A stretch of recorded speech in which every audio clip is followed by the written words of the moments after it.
السلام عليكم ورحمة الله وبركاته، نتمنى كاع تكونوا بخير وعلى خير. المهم جبت لكم اليوم واحد الوصفة اللي هي الخزامة والشيح. وشكون اللي ما كيعرفش الخزامة؟ كلنا كنعرفوا الخزامة والفوائد ديالها. كيف ما كتشوفوا معايا هذه هي الخزامة. الصراحة زوينة لبزاف د الحوايج وبزاف د الأمراض، غزالة وكنقدروا نستعملوها في بزاف د الحوايج. وهذا الشيح تا هو زوين للبرد، للحكة، لبزاف د الحوايج. المهم بقاو معايا في الفيديو باش تشوفوا الطرق والحوايج اللي كنديروهم بهاد العشبتين، اللي الصراحة الفوائد ديالهم كتيرة، كتيرة، كتيرة. البرودة، الحريق، الحكة، حريق البولة، الوجع ديال لا غاكل، تأخر الدورة الشهرية، بزاف د الحوايج.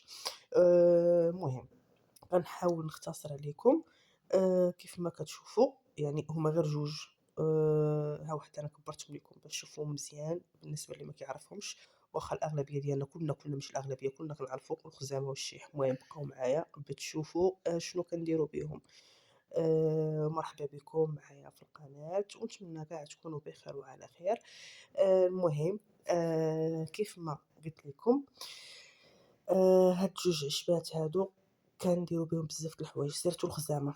الخزامة كيف ما كتعرفوا حريق البولة، الوجع ديال الرجل، تأخر الدورة الشهرية، الحكة، آآ المساعدة في الحمل.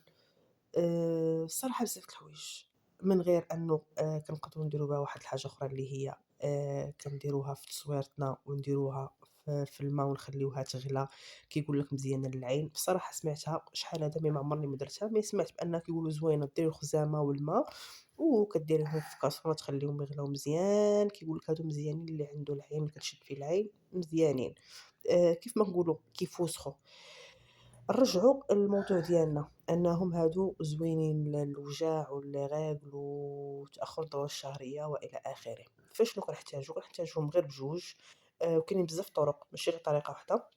كاينة طريقة ديال الغلي اللي كنديرو الخزامة والشيح شوية شوية في كاسرون ديال الما نخليوهم يغلاو مزيان مزيان مزيان. ابخي كناخدو ديك المية ديالهم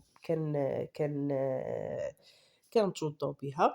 وكاينة طريقة أخرى اللي هي كنشدوهم كنسخنوهم في المقلة. المهم كيف ما كتعرفوا كنشدوهم شوية من هادي وشوية من هادي وكنشدوهم نسخنوهم في المقلة.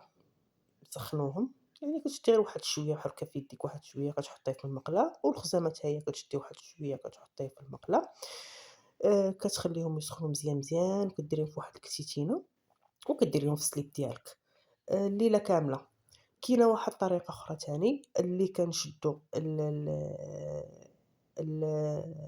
نطحنوهم. كنطحنوهم بجوجهم بيهم كنطحنوهم وكن ن ن نديروهم في المقلة يسخنوا مزيان، مزيان، مزيان، مزيان. وكنديرهم في واحد الكميميسة وكنحاولوا نحطوها لتحت. الكميميسة كنسدوها مزيان وكنحاولوا نحطوها لتحت نقادوها مزيان وكنخليوها ليلة كاملة. هاد الطريقة هادي كنديروها من ورا لي ريغل، يعني آخر نهار في لي ريغل. هاد الطريقة غزالة كتصفي الوالدة من داك الشي كاع داك الوسخ اللي كيكون فهي كتحيدو. آآ شنو تاني؟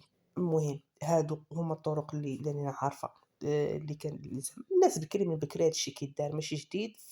ولكن بزاف د البنات حاليًا اللي نساو هاد الشي اللي كنديروه. الصراحة هادي أحسن من الدوا اللي كنشريه وأحسن من كلشي الصراحة لله. وكلنا عندنا الخزامة في الدار ما كاينش اللي ما عندوش. الخزامة الفوائد ديالها عظيمة، عظيمة، عظيمة.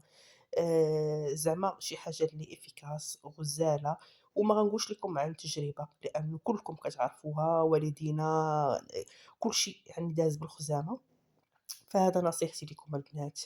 الخزامة والشيحة غزالين، غزالين الإفرازات الكريهة، البرد في الوالدة، لأي حاجة اللي كضركم في الوالدة راه هذا مزيان وغزال.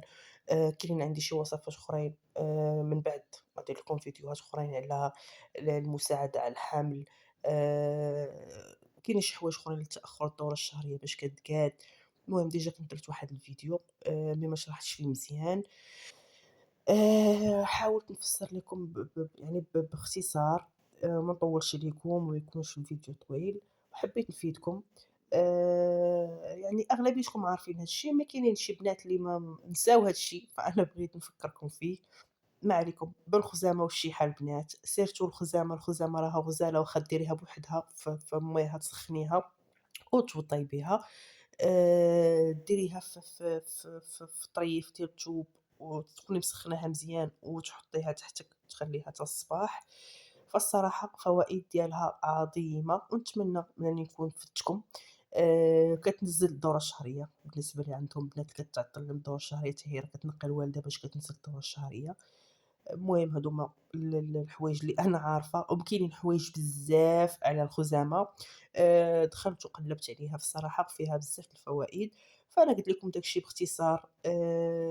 غنخلي لكم التصاور نتوما تشوفوهم بالنسبة للبنات اللي ما كيعرفوهمش، نتوما غتشوفوا التصاور. ها الخزامة وها الشيح، هادو بالنسبة للبنات اللي ما كيعرفوهمش، مي حنا كلنا كنعرفوهم، كاين يقدر يكون شي واحد ما كيعرفهمش. المهم بنات ما تنساوناش من اللايكات ديالكم، الاشتراكات ديالكم، جزاكم الله خيرًا. ونتمنى كاع تكونوا بخير وعلى خير، وكنتمنى الشفا للجميع، والسلام عليكم ورحمة الله وبركاته.